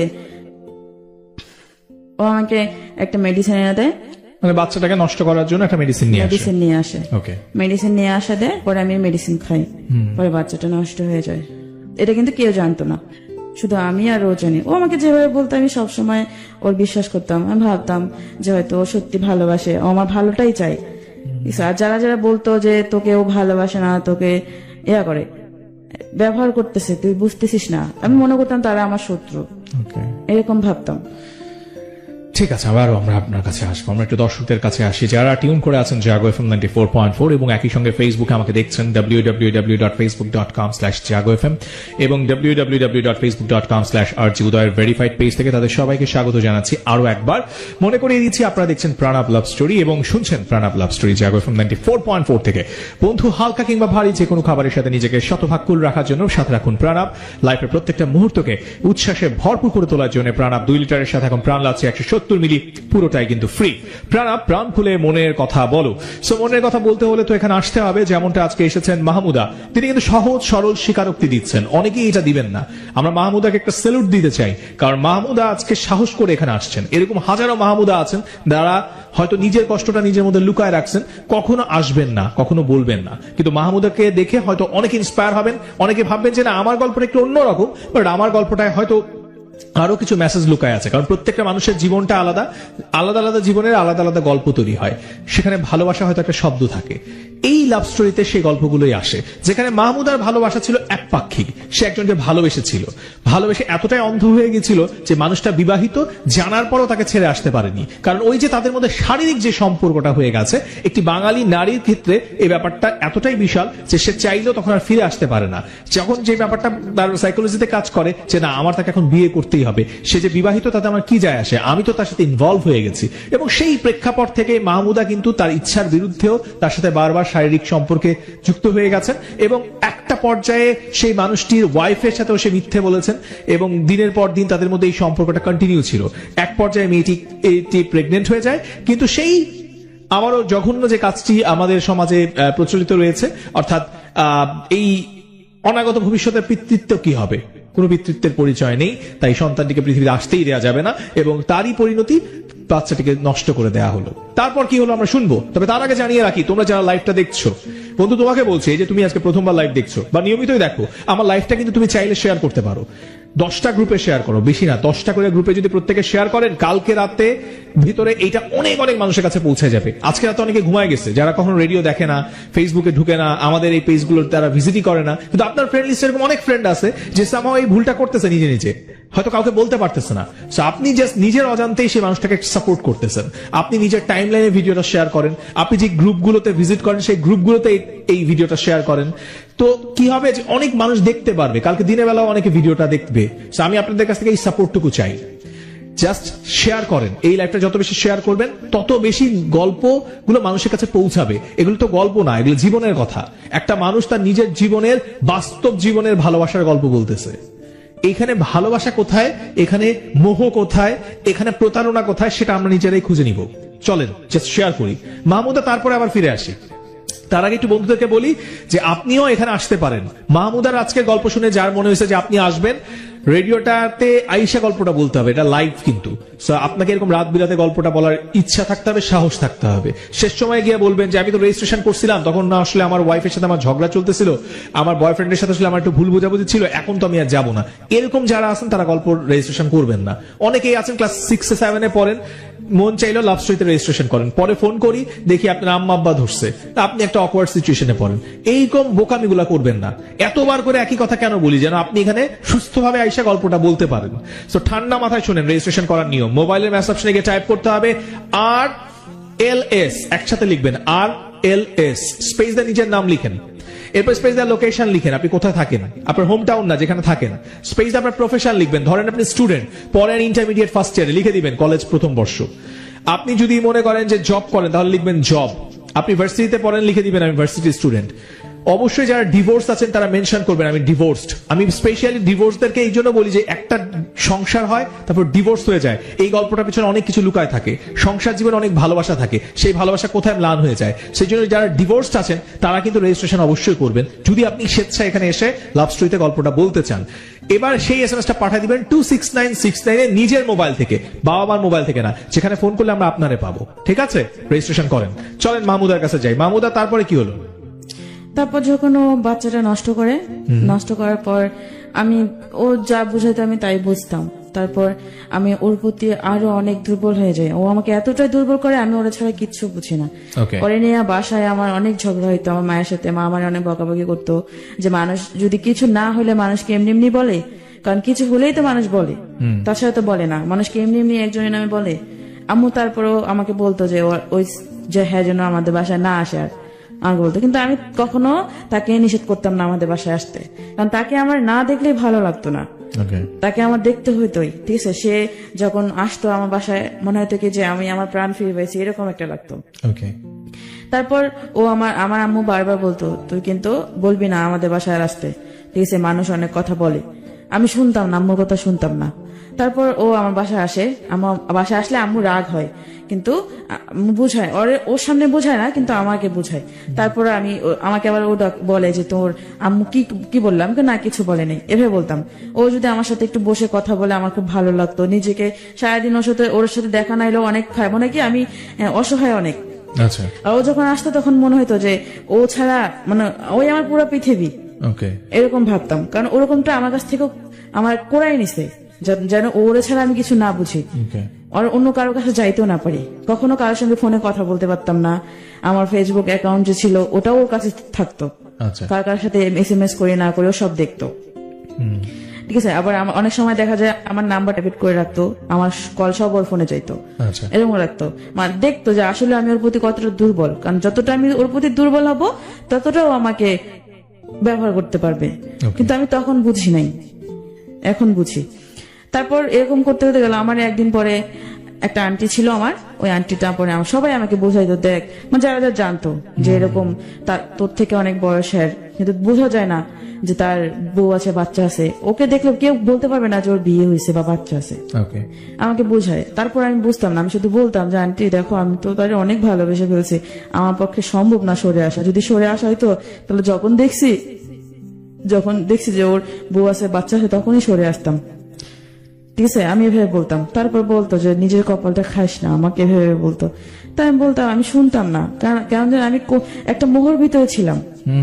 আমার কাছে এরকম মনে হয়েছে, মানে আমি রঙিন চশমা পরে আছি, আমার ওর যা কিছু দেখে আমার সবটাই ভালো লাগে, এরকমটা মনে হইতো। তারপর এক পর্যায়ে যখন আসে, অনেকটা গভীরে চলে আসে, এটা 2018 শেষের দিক, 2018 সালের শেষের দিক। ও আমাকে আমার সাথে কিরকম খারাপ ব্যবহার করা শুরু করে। খারাপ ব্যবহার বলতে আমাকে বোঝায় যে এখন বিয়ে করা যাবে না। আমি ওকে কিন্তু ইদানিং খুব তখন খুব বলতাম যে আসো বিয়ে করি, চলো বিয়ে করি। যখনই ডাকতো আমাকে নিয়ে যাইতো কোথাও, তখনই আমি বলতাম চলো বিয়ে করি, মানে বিয়ের গানটা ছিলই। তার বলতে এখন বিয়ে করবো না, এখন বিয়ে করলে সমস্যা আছে। ঠিক আছে, এখন অনেক সমস্যা করতে পারে ওর বউ শুনলে। আর পরে বলতেছে যে আমরা বিয়ে করবো, কেউ তো জানবে না যে আমরা বিয়ে করছি। ঠিক আছে, আমি এভাবে বলছি। পরে আচ্ছা ঠিক আছে দেখি। তার কয়েকদিন পর দেখি ও আমার সাথে পোল্টি বাজ নিল যে শোনো এখন বিয়ে করা যাবে না। যখন দেখছি আমি ওখানে বিয়ের জন্য চাপ দিচ্ছি, তখন বলছি শোনো এখন বিয়ে করা যাবে না, বিয়ে এখন যদি করি অনেক প্রবলেম হবে, আমি অনেক প্রবলেমে পড়বো, আমাকে বলতেছে। কারণ এখন তো সবাই জানে যে হয়তো তোমার সাথে আমার সম্পর্ক। এ নিয়ে একদিন অনেক কিছু হয়েছে ওর বাড়িতে, ওর বউ গেছিল সবাই। আমার আম্মু জানতো না, আম্মু একদম পরে বিশ্বাস করছে। একদিন আমাকে ফোন দিছে, ওর বউ রাগ হয়ে চলে গেছে, বাড়িতে পাঠাই দিছে। ও আসিল বাড়িতে, ও আমাকে যখন যেটা বলতো তখন আমি সেটা রান্না করে দিতাম। এমনকি আমি আমার বাসায় রান্না করে ওর বাসায় পৌঁছায় দিতাম আমার ভাইকে দিয়া। আবার আমার বাসায় এসে খেয়ে যেত, এরকম খেয়ে যেত। তারপর ও আমাকে বলতেছে যে আজকে বাড়িতে যাবো। আমি কেন? হ্যাঁ দরকার আছে। কি রান্না করছো? আমি রান্না করছি। পরে কয় তাহলে একটু, পরে আমি ওর জন্য রান্না করলাম, রান্না করে পরে ও খাইলো। খাওয়া দাওয়া করার পর আমাকে বলতেছে তাহলে আমি এখন আসি, কি হয় না হয় আমি তোমাকে জানাবো। মানে ওকে বাড়িতে ডাকছে, সবকিছু জিজ্ঞাসাবাদ করবে যে আসলে কি সত্যি কি না মিথ্যা। আমাকেও ফোন দিয়ে আমাকে বলছে যদি তোমাকে ফোন দেয় তুমি কি বলবা? তুমি বলবা যা সত্যি তাই বলবা, আমাকে এভাবে বলছে। আচ্ছা। তা আমি পরে ও বাড়িতে গেল, আমার বাসা ভাত খেয়ে গেছে, কিন্তু ওর বাড়িতে গেল। বাড়িতে যাওয়ার পর বিকেলে গেছে, তার পরের দিন সকালে আমাকে ফোন দিছে। ওর বাসা থেকে, ওর নাম্বার থেকে একটা ফোন আসে, ওর বউ ফোন দিছে। ফোন দিয়ে আমাকে জিজ্ঞাসা করতেছে যে ওর সাথে আমার সম্পর্ক অনেকদিন থেকে, কেন আমি মিথ্যে কথা বলছি, এগুলো জিজ্ঞেস করে, মানে শিক্ষা আমার কাছ থেকে নিতেছে। পরে আমি বলছি সত্যি কথা যা বলছে। ওর বউ আমাকে এক কথা মানে ও মামুন আমাকে এক কথা বলে, ওর বউকে আর এক কথা বলে। ওর ফ্যামিলি সবাই ছিল ওখানে। ঠিক আছে, ওর যে মামুনের যে বাবা, পরে মামুনের বাবা আমার সাথে কথা বললো যে তুমি তো অনেক ছোট, মানে ও ছেলের দোষ দিতেছে, যদি আমার ছেলে কখনো তোমার কাছে যায় ওরে জুতা দিয়ে মারবা। ওর বাবা বলছে জুতা দিয়ে মারবা, যে ও কেন বউ বাচ্চা রেখে তোমার কাছে গেছে, আর তুমি কেন জায়গা দিছো ওরে, এভাবে বলছে। এটা প্রশ্ন করাটাই স্বাভাবিক, যেহেতু সবকিছু জানি। তারপর এরকম করতো। আমার পরে অনেক কান্না আসতেছিল যে সবাই জানাজানি হয়ে গেছে। মামুনও বলতেছে ওদের সামনে যে হ্যাঁ আমাকেও ভালোবাসে, ওদের সামনে বলছিল কিন্তু যে আমাকেও ভালোবাসে। তারপরে ও ওর বউ সহ আসলো। পরে আম্মু সেই দিন শুনছে, আমার চোখ মুখ লাল দেখছে, আমি কাঁদছি, সেদিন শুনছে যে আমার সাথে সম্পর্ক রাখবে না, হ্যাঁ ত্যান, মানে বলছে সবাই নিষেধ করছে, আমাকে এইভাবে বলছে। তারপর ও বউ সহ আসতেছে বাড়িতে, বাসের ভিতরে আমি ফোন দিছি। ফোন দেওয়াতে পরে আমি কথা বলতেছি, ওর বউর সাথে কথা বলতে। ওর বউ আমাকে জিজ্ঞাসা করতে হলো, সেদিন তুমি কেন অস্বীকার করছো যে তোমার স্যারের সাথে তোমার কোনো সম্পর্ক নেই? আমি কিন্তু সবসময় মামুনের জন্য ওর বউর সাথে অস্বীকার করতাম, মিথ্যা কথা বলতাম যে সম্পর্ক নেই, এভাবে বলতো। তারপর আমার আম্মু ফোন দিল, বাসে কথা হইলো, আমার সাথে কথাবার্তা হইলো। ও মানে ওর বউর সামনে আমাকে মনে চিনেই না, এমন ভাবে কথা বলে যে আমাকে চিনে না। পরে আমার তো রাগ উঠে গেছে, আমি অনেক বকা দিছি, রাগ হয়ে বলছে যখন সম্পর্ক বকা দিছি। পরে আমার বকা শুনে পরে আমার আম্মু ফোন ধরে আম্মু তো সেই বকা দিছে যে আপনার অনেক খারাপ ভাষায় বকা দিছে। পরে আম্মু বলছে যে আপনাকে বিশ্বাস করছি, আপনি আমার ঘোড়া শিং দিছেন, এভাবে একটা কথা বলছে আমার, যে আপনি কিভাবে এরকম করলেন, আপনারে পাইলে ধরি মারবো ধরি, এভাবে বলছে আম্মু, এরকম করে বলছে। হেরা সেই দিন আর আসে নাই, মানে আমাদের এলাকায় আর আসে নাই। ওর ভাইয়ের বাসায় চৌরাস্তা ভাইয়ের বাসায় ওর বউ নিয়ে উঠলো। ওঠার পরে পরের দিন বলতে আমার বাসায় কিন্তু খুব অশান্তি চলতেছে, খুবই অশান্তি চলতেছে, যেটা বলার বাহিরে যে আমি ওর সাথে সম্পর্ক করি, এত কিছু হয়ে গেছে। ওই তখন থেকে আমার ওকে বিয়ে করাটার আরো জিদটা বাড়লো, যে আমি আর বিয়ে করছি, যেহেতু সবাই জেনে গেছে সবকিছু, তখন আর কি করার আছে। তখন আমি ওরে বিয়ে করব, কারণ ওর ছাড়া আমি তো আর কারোর কাছে যাইতে পারবো না, কারণ আমি ওরে ভালোবাসি, ওরে আমি সব দিয়ে দিয়েছি, আমি ওকেই ভালোবাসবো। আর আমার অন্য আরেকজনের কাছে যেতে আমার সংকোচ লাগবে, আমি কিভাবে যাবো তার কাছে, আমি তো তাকে ঠকাইতে পারবো না, আমার এরকম একটা ইয়ে আসছে। তারপর ও 2 দিন আমার সাথে দেখা করেনি, ওর বউ চৌরাস্তায় ছিল। ও মনে হয় কাজের জন্য একটা বাইরের জব করতো উত্তরাতে, ওখানে আসতে পরে আমাকে ফোন দিছে দেখা করার জন্য, ওর বউ জানে না। পরে আমি আসলাম, কলেজ গেট আসলাম, একটা রেস্টুরেন্টে বসার পর আর একটা ভাইয়া ছিল, মাসুদ নাম, ওই মাসুদ ভাইয়া সহ বসছি। মাসুদ ভাইয়া বলতেছে কি হয়েছে, আমাকে পাগলি বলে ডাকতেছে, কি হয়েছে পাগলির? ও মাসুদ ভাইয়া সবসময় বলতো যে শোনো, মামুন কিন্তু তোমাকে ভালোবাসে না, তোমাকে শুধু ব্যবহার করতেছে, তুমি বুঝতেছো না, আমাকে এভাবে বলছে। ওর সাথে এরকম সম্পর্ক না জড়ায়া, ও বিয়ের সাবজেক্ট বাদ দিয়া ওরা দিয়ে কিছু করে নাও তুমি, এভাবে আমাকে বুঝাইতো। কিন্তু আমি তারপর ইয়া করতাম না। পরে ওই রেস্টুরেন্টে এসে মাসুদ ভাইও আসলো, মামুনও আসলো। তারপর বলতেছে যে হ্যাঁ আমরা বিয়ে করব, এখনই বিয়ে করব। মামুন বলতেছে চলো এখনই বিয়ে করব, মানে ও আমাকে দিয়ে কান্দে দিছে, এমন একটা ভাব, কান্না করে দিতেছে। আমি তো আগে থেকেই কাঁদতেছি, ওর জন্য পাগল আমি, যেহেতু ওরে আমি দেখি না 2 দিন থেকে। পরে বিয়ে করবো, রাত্রি 9টা বেজে গেছে, ওখানে একটু খাওয়া দাওয়া করলাম। খাওয়া দাওয়া করে পরে মাসুদের সাথে প্ল্যান করলো যে ও রুম নিলে আমরা বাসায় উঠে যাবো বিয়ের পর, ঠিক আছে। তারপরে কথাবার্তা হওয়ার পর ও এরকম চললো কিছুদিন, ওর ভাইয়ের বাসার থেকেই জব করলো, এখানে আর আসলো না। ওই যে আমার আম্মু বলছে এই কথা, ভয় পেয়েছে হয়তো। তার কয়েকদিন পর আসছে এই বাসায়, আমরা যেখানে থাকি ও পাশাপাশি থাকতো, ওই এলাকায় আসার পর আমরা জানি, কিন্তু আমরা যে ওই রোড দিয়েও চলাচল করে না, তার আরেকটা রোড আছে, ওই রোড দিয়েও যাওয়া আসা করে। তারপর এরকম করতে করতে যায়। তারপর আবার জানি কি হইলো, আমাকে বলতেছে হয়তো ওর বউ নাকি ওরা চাপ দিছে আমাকে, শোনো এখন তোমাকে বিয়ে করা যাবে না, আমি তো তোমাকে এখন বিয়ে করতে পারবো না, এখন যদি তোমাকে বিয়ে করি তাহলে আমার 10 লাখ টাকা প্রয়োজন। আমাকে 10 লাখ টাকার প্রয়োজন, মানে হ্যাঁ 10 লাখ টাকা প্রয়োজন, আমার বউকে দিতে হবে, আমাকে এভাবে বলছে 10 লাখ টাকা দরকার। পরে আমি বলছি 10 লাখ টাকা দরকার, এটা তো আমি জানি না। ও আমাকে আবার আমার একটা আন্টি সহ রেস্টুরেন্টে ডাকছিল যে আসো, পরে আমি ওর সাথে দেখা করবো বলছি কলেজ গেটে। পরে আমি কলেজ গেটে গেছি, আমার আন্টিকে নিয়ে গেছি। আমার তো আমি সারাদিন কাঁদছি, তারপর চোখ মুখ একদম হয়ে গেছে, আমার গলাটা একটু ভাঙা হয়েছে। তারপর আমাকে বলতেছে, আমার দিক তাকাইতেছে, আমি আবার ফুচকা অনেক পছন্দ করতাম, ও নিছে। তারপর আমাকে বলতেছে, ও খাইতেছে, আমি আর আমার খাবার ভিতর দিয়ে ঢুকতেছে না। পরে আমি শুধু ওকে একটা কথা জিজ্ঞেস করতেছি, বিয়ে করবা না কেন, কি সমস্যা? ও আমাকে বলতেছে, দেখো এখন যদি তোমাকে বিয়ে করি অনেক সমস্যা, কারণ আমার বউ অনেক চালাক, অনেক কিছু করতে পারে, আর এখন যদি আমার কাছে টাকা থাকতো 10 লাখ টাকা, তাহলে কোনো সমস্যা হইতো না, এভাবে বলছে। তা আমি ওর কথা শুনে, ও মানে না তা নাই এভাবে বলতেছে যে, কিন্তু আমি সম্পর্কটা রাখবো যেখানেই যাই। আম্মু আবার 2 মাস সময় দিছিল, 2 মাসের ভিতরে চলে যাবেন আপনারা এই এলাকা থেকে। পরে ও বলছে যে আমি যেখানেই যাই তোমার সাথে সম্পর্ক রাখবো। আর আমার কথা হইতেছে যে তুমি যদি দূরে চলে যাও তাহলে তো আমাকে ভুলে যাবে। আমার মনে মনে এরকম ভাবতাম, ভুলে যাবে আমাকে, এরকম একটা ভয় পাইতাম। এই জন্য আমি বলছি যে বিয়ে করলে হয়তো ও আমাকে আর ভুলবে না, এই জন্য আমি ওকে বিয়ের কথা বলছি। আর ও বলতেছে না এখন বিয়ে করবে না, বিয়ে পরে করবো, এখন বিয়ে করবো না, আর শুধু তোমার সাথে আমি সম্পর্ক রেখে যাবো। আমাকে শুধু সম্পর্ক রাখবা, শুধু ফিজিক্যালির জন্য সম্পর্ক রাখবা আমার সাথে, ভবিষ্যৎ তো নাই। পরে ও বলতেছে না আমি এখন বিয়ে করতে পারবো না, আমার 10 লাখ টাকা দরকার। পরে ও আমি কলেজ গেটে একদম এমন ভাবে কান্না করছি, পুরা মনে হয় 15-16 জন জড়ো হয়ে গেছে আমার কান্না শুনে। আমি বসে পড়ছি রাস্তার ভিতরে, ও কি বলে। আমার তখন যদি একটা বাস থাকতো আমি বাসের ভিতরে উপরে মানে পড়তাম। আমার এরকম মরে যাইতে মন চাইছিল যে ও কি বলতেছে। তারপরে এত কিছু হয়ে গেছে, এখন বলতেছে যে বিয়ে করবে না, এখন 10 লাখ টাকা প্রয়োজন এই বলতেছে। পরে আমি বাসায়, পরে লোকগুলো বলতেছে যে কান্না করতেছে কেন, কয় একটু ফ্যামিলি সমস্যা তো ঝগড়া হয়েছে এখানে, কয় রাস্তায় ভেবে কাঁদতেছে, বাসায় নিয়ে যান, বাসায় নিয়ে যায় পরে সমাধান করেন কি হয়েছে না হয়েছে। পরে ও কয় আচ্ছা ঠিক আছে। পরে আমরা বাসায়, ও একটা অটোতে আসলো, আমি আর আমার আন্টি আর একটা রিক্সায় আসলাম। আমি আমার বাসায়, ওর বাসায়। পরে ও আমার সাথে বাসায় এসে আমি জোরে জোরে কান্না করতেছি, জোরে জোরে, মানে সবাই শুনছে আমার কান্না, মানে এমন ভাবে কাঁদছি আমার পরের দিন আর সকালে কথা বলতে পারি না, গলা ব্যথায় কথা বলতে পারি না।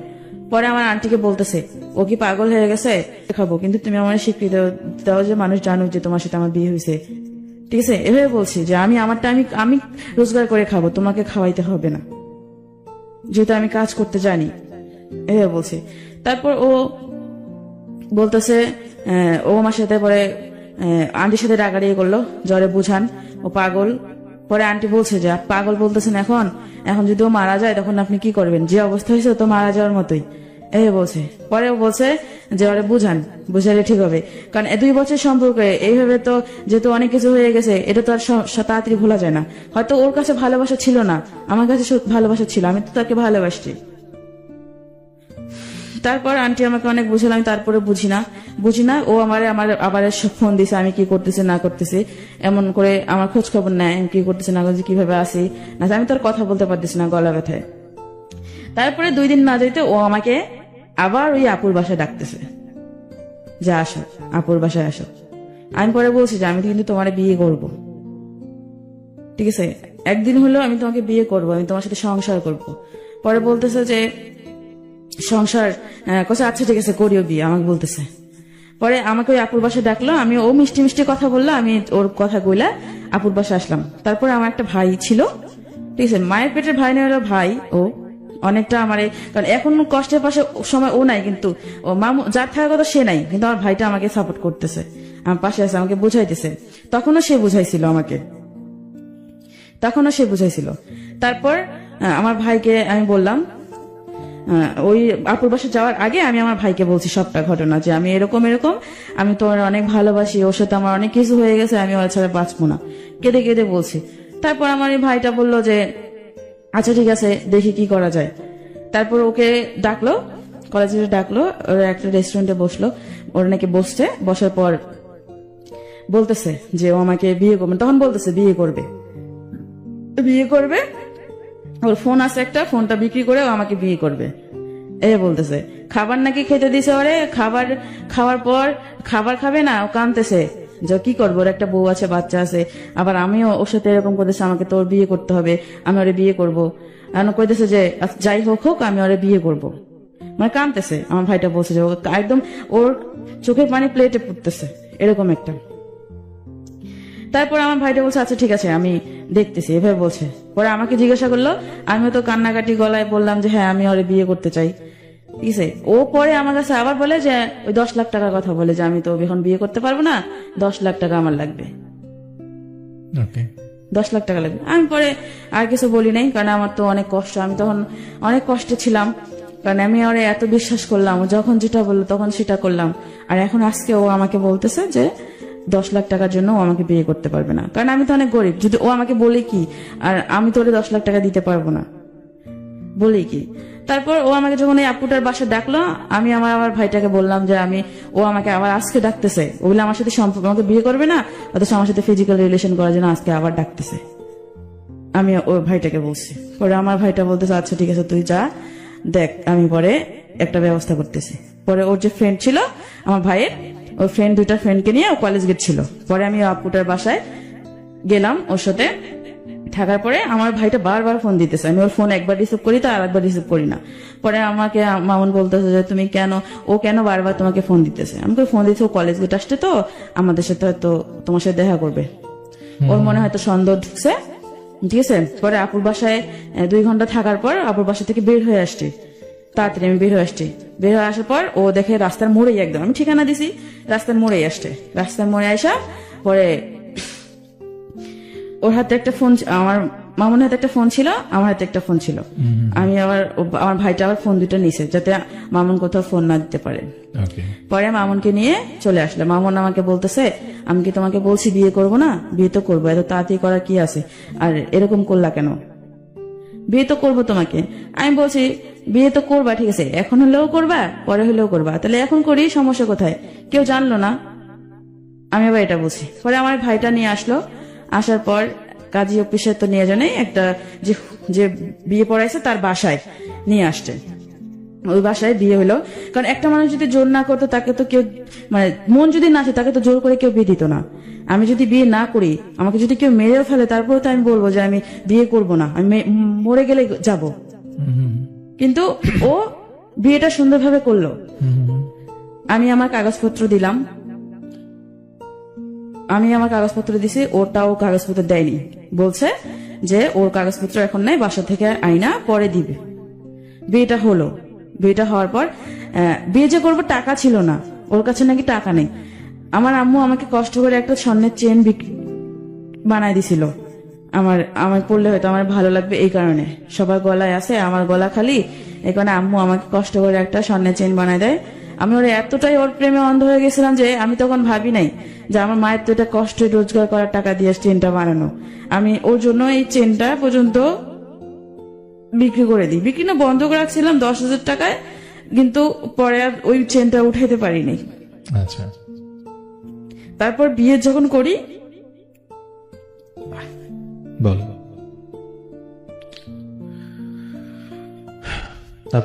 তারপর এই বিয়ে হয়, বিয়ে করার পর ওর ফোনটা ওরে দেওয়া হয় না, আমার চেনটা বিক্রি করেই বিয়ে হয়। চেনটা বিক্রি করে বিয়ে হয়, পরে ও আমাকে বলে যে বিয়েটা যেহেতু হয়েছে কাউকে বলার দরকার নাই, কাউকে বলো না, তুমি তোমার মতো থাকো, আমি আমার মতো থাকি। তুমি তো চাইছো যে আমি তোমাকে বিয়ে করি, যেহেতু বিয়েটা হয়েছে তাহলে কাউকে কিছু বলার দরকার নেই, যেমনি আছে অমনি থাক। আমি বলছি আচ্ছা ঠিক আছে, তাহলে আমি তো যেহেতু চাকরি করি না, তাহলে আমি বাড়িতে যাই, আমার গ্রামের বাড়িতে কয়দিন যা থাইকে আসি, তুমি এদিকে ইয়া করো। তারপর ও কি করলো, আচ্ছা ঠিক আছে যাও। আর ওর কাছে কাগজপত্র চাইলো, ও ইয়া করলো না, বলছে যে দিবে কাগজপত্র দিবে, বাসা থেকে আইসা পরে কাগজপত্র দিবে, এটা বলছে। আর এর আগে বিয়ের আগে একটু কাহিনী ছিল যে আমি ওর বউর কাছে গেছিলাম, মানে ও যখন বলছে যে 10 লাখ টাকা প্রয়োজন, তখন আমি ওর বউর কাছে গেছিলাম সবটা বলবো, যে আমি আবারও কনসেপ্ট করি। আচ্ছা, আবারও কনসেপ্ট করার পর আমি বলি যে এরকম এখন তো এরকম অবস্থা, আমি কনসেপ্ট করছি। পরে বলে যে তুমি এরকম করছো, মামুনকে বলো নাই। আমি করে বলছি, মামুন বলছে আমাকে বিয়ে কর তুমি, তাহলে উনি সবকিছু জানার পর আমাকে বলে দেয় তুমি বিয়ের আগে এরকম কেন করলা, মামুনকে বিয়ে করতে মামুনকে বলো নাই বিয়ে করতে, আমাকে বলছি, ও পরে বলছে পরে করবে। এখন বলে যে কেন পরে করবে, কেন এখন করতে বলো, আমাকে এভাবে বলছিল। আমি মামুনকে সব কথা, মামুনের বউকে সব কথা বলছি, সেই দিন বলছি। তারপরে মামুন এই গন্ডগোলটা করছে, মানে এই 10 লাখ টাকার কাহিনী করছে। মামুনের বউকে বলছিলাম যে এই কারণে মামুনের বউ হয়তো মামুনকে কিছু বলছে, হয় তারপর যে আমি কনসেপ্ট করছি যদি কিছু হয়, কিছু যদি করি। পরে মামুন এটা হয়তো চাল খাটাইছে যে 10 লাখ টাকা প্রয়োজন আমার, আমি জানি না কোনটা সত্যি ছিল আর কোনটা মিথ্যা ছিল। তারপর যখন বিয়েটা হয়, বিয়েটা করার পর ও আমাকে বলে তুমি বাড়িতে, তুমি তাহলে গ্রামে যাও, কয়দিন থেকে আসো, আমি এদিকে সবকিছু ঠিকঠাক করি। আমি ওর কথা বিশ্বাস করলাম, আমি বাড়ি গেলাম। পরে বাসে আমি যখন বাসে, তখন আমাকে ফোন দিয়ে বলে যে আজকে তো আমাদের বিয়ে হয়েছে, আমি তোমাকে বাসায় যাইতে দিলাম কেন? আমি কই কেন, আমি তো ইচ্ছা করলে বাসায় তোমাকে রাখতে পারতাম, যেহেতু আমার বউ বাসায় নেই। আমাকে বলে যেহেতু আমার বউ বাসায় নেই, আমি তো তোমাকে বাসায় রাখতে পারতাম, আমি রাখলাম না। আমি কেন? আমি এমনি রাখি নাই, তুমি যাও, বাড়িতে যাইতে চাইছো যাও, এই কথা বলছে। এরপরে পরের দিন ও কি করলো, আমাকে দুপুরের দিক বিকালের দিক ফোন দিছে, ফোন দিয়ে বলে যে ওর 500 টাকা লাগবে। আমি বলি, আচ্ছা ঠিক আছে, আমি টাকা পাঠাই দিব। এখন সন্ধ্যাবেলা আমি ওকে ফোন দেই, ও আর ফোন ধরে না। এই যে ফোন দিতেছি, ফোন বন্ধ করে রাখছে তো রাখছেই। সেই দিন রাত্রেই আমার আম্মুর কাছে হয়তো ফোন দিছে ওর বউ বা কেউ, আমার আম্মুকে বলছে যে আমি প্রেগনেন্ট। আমার আম্মু তো আম্মুর মনে হয় মাথায় আকাশ ভেঙে পড়ছে। পরে আম্মু সাথে সাথে আমাকে ফোন দিছে, আমাকে বলতেছে যে কি সমস্যা, এগুলো যেগুলো বলতে, কান্দে কান্দে বলতেছে যে বিয়ে হয়েছে, প্রেগনেন্ট, হ্যান ত্যান, এগুলো বলতেছে। পরে আমি আম্মুর কাছে প্রথমে অস্বীকার গেছি। পরে যখন বলছে আমি নাকি ওরে ব্ল্যাকমেল করে বিয়ে করছি, বাসা থেকে উঠাই নিয়ে যায়। আচ্ছা, এটা বলছে যে আমি ওরে ব্ল্যাকমেল করে, অথচ ও যে আমার সাথে এত কিছু করলো তার কিছু হয় না, কিন্তু আমি নাকি ওরে ব্ল্যাকমেল করে বাসা থেকে উঠাই নিয়ে যে বিয়ে করছি। আম্মু বলতেছে তুই নাকি ওরে জোর করে বিয়ে করছিস। আমি কই না, আমি বিয়ে করিনি, আমি ওরে জোর করিনি। তখন আমি আম্মুর সাথে কাইন্দে দিছি। আমি পরে আমি আম্মুর কাছে সবটা স্বীকার করছি, কারণ তখন স্বীকার করলে আর কি করার, তখন তো আর কিছু করার নাই, কারণ যেহেতু সবটা শেষ হয়ে গেছে। পরে আমার আম্মু আমার নানির সাথে কথা বলে আমার আবার একটা মেডিসিন দিয়ে আমার বাচ্চাটা নষ্ট করে। আমার বাচ্চা নষ্ট করলো, এই নিয়ে 2বার বাচ্চা নষ্ট করলেন? হ্যাঁ। আচ্ছা, এটা কবে? এটা বিয়ের পর ফেব্রুয়ারিতে, ফেব্রুয়ারি মাস 2019 সালে ফেব্রুয়ারিতে। আর এবং বিয়েটা হয় আমার জানুয়ারির 1 তারিখে। এই যে 19 সালের। কিন্তু এর মধ্যে আপনার সাথে তার সম্পর্ক 2 বছরের ছিল। 2 বছর ছিল। আচ্ছা, তাহলে ফেব্রুয়ারিতে আপনার বাচ্চাটা নষ্ট করলেন। তারপরে তার সাথে কি হলো? ফেব্রুয়ারিতে না, আমার জানুয়ারির 2 দিন পরেই, জানুয়ারি মাসের 4-5 তারিখে আমি নষ্ট করি, বাচ্চাটা নষ্ট করি। ওকে, তারপরে কি হলো? তারপরে ওরে তো আমি এত ফোন দিতেছি। পরে আম্মু এটা শোনার পর যে ও যে আমার সাথে এত কিছু করছে, আমি সবটা তো আম্মুর কাছে বলছি। বলার পর আম্মু জানার পর আম্মু কি করছে, ওর বাসায় গেছে। ওর আমার একটা ভাস্তাক নিয়ে বাসায় গেছে। বাসায় যায় দেখে ওর বাসা পুরো ফাঁকা, কিচ্ছু নাই। মানে ও সবকিছু নিয়ে চলে গেছে না বলা, মানে বাড়ি এলে সবকিছু দিছে, তাকে কিন্তু কেউ জানে না যে ও চলে গেছে, মনে করতে পলায় গেছে, এরকম একটা ভাব। তারপর বিয়ের 1 মাস ওর সাথে আমার কোনো যোগাযোগ নেই। ওর সাথে যোগাযোগ, ও যখন ফোন ধরে না তখন আমি ওর বউকে ফোন দিই, ওর বউকে জ্বালাই। ওর বউ আমার সাথে বাজে ব্যবহার করে, আমাকে বলে যে তুই আমার স্বামীকে, তোমার স্বামী কোনো অন্যায় করেনি, তুই আমার স্বামীকে জোর করে বিয়ে করছিস, ব্ল্যাকমেল করছিস, বাসা থেকে উঠায় নিয়ে গেছিস। আমি যে এত কিছু বলতেছি, হ্যাঁ বিশ্বাস করতেছে না। কারণ মামুন এমন একটা মানুষ, মানসিক মিষ্টি কথা বলেই এমন কথা দুর্বল করে ফেলে। মানে এই হচ্ছে আপনার জীবনের আপনার যে মামুন, সে অবশেষে আপনাকে বিয়েও করলো এবং তারপরে হচ্ছে চলেও গেল আপনার জীবন থেকে। পরবর্তী থেকে আপনাকে ডিভোর্স দিচ্ছে? হ্যাঁ, তারপর হচ্ছে শুনেন আমি বলি, আর এরপর থেকে তো আসল কাহিনী শুরু হয়েছে। ওর মুখোশটা আমার সামনে খুলছে যে আসলে ও আমার কাছ থেকে কি চাইছিল, আসলে আমাকে ও আদৌ ভালোবাসছে কিনা আমি বুঝতে পারছি। যখন হলো তারপরে ওর বউ হচ্ছে গাজীপুরের মেয়ে, আমার যে বিয়ে দিছে তার উপরে অনেক নাকি, মানে অনেক নেতা ফেতা আছে না, ওদেরকে দিয়ে অনেক জ্বালাতন করছে আমার এই ভাইটাকে যে বিয়ে দিছে। জ্বালাতন করার পর আমার ভাইটা বলতেছে, দেখ যেহেতু ও ফোন, আমি ওরে ফোন দেই, ও ফোন ধরে না আমার।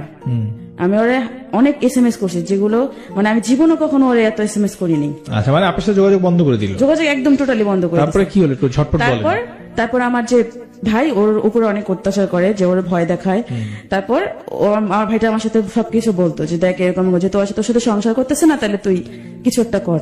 পরে আমি ওর সংসার বাঁচার জন্য, আমার ভাইটার ওর যেহেতু একটা বাচ্চা আছে, ওরও একটা ছোট বাচ্চা আছে, আমার জন্য তো চাই না যে ওর কোনো ক্ষতি হোক। যেহেতু আমার বিয়েটাই ঠিকভাবে হয় নাই, ও কাগজপত্র দেয় নাই, বিয়ের কাগজপত্র দেয় নাই, এরা হয়তো ইসলামী শরীয়তে হইলেও সরকারি ভাবে হয় নাই। আচ্ছা, এভাবে, কারণ অনেক আমি বুঝতে পারি নাই কখনো। তারপর আমার ভাইটা বললো কি যে তুই কর, ডিভোর্স দে।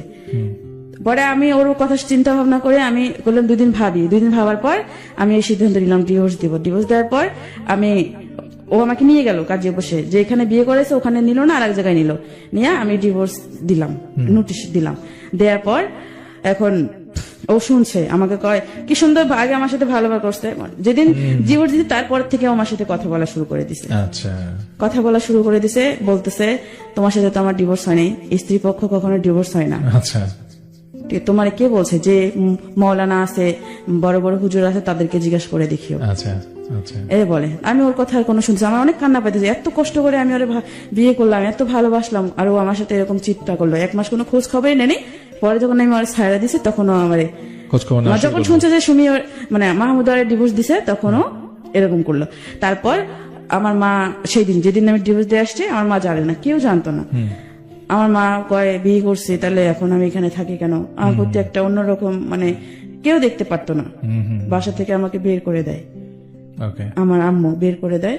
আমি কোথায় যাব? আমার তো কেউ নাই, আমি তখন অসহায় পড়ছি। পরে আমার যে ভাইটা যে বিয়ে দিছে, ওরকে আমি ফোন দিলাম সবার আগে। ফোন দিয়ে পরে বললাম যে দেখ এরকম এরকম বাসা থেকে বের দিচ্ছে। ওর যে মামা তো বোন আছে একটা, ওর বাসায় ও আমাকে নিয়ে গেল কাশিমপুর, আচ্ছা ওখানে রাখলো। রাখার পর ও আমাকে বলতেছে, রাখলো, আমার সবকিছু যাবতীয় মানে থাকা খাওয়া খরচ সবকিছু দিয়ে দিছে।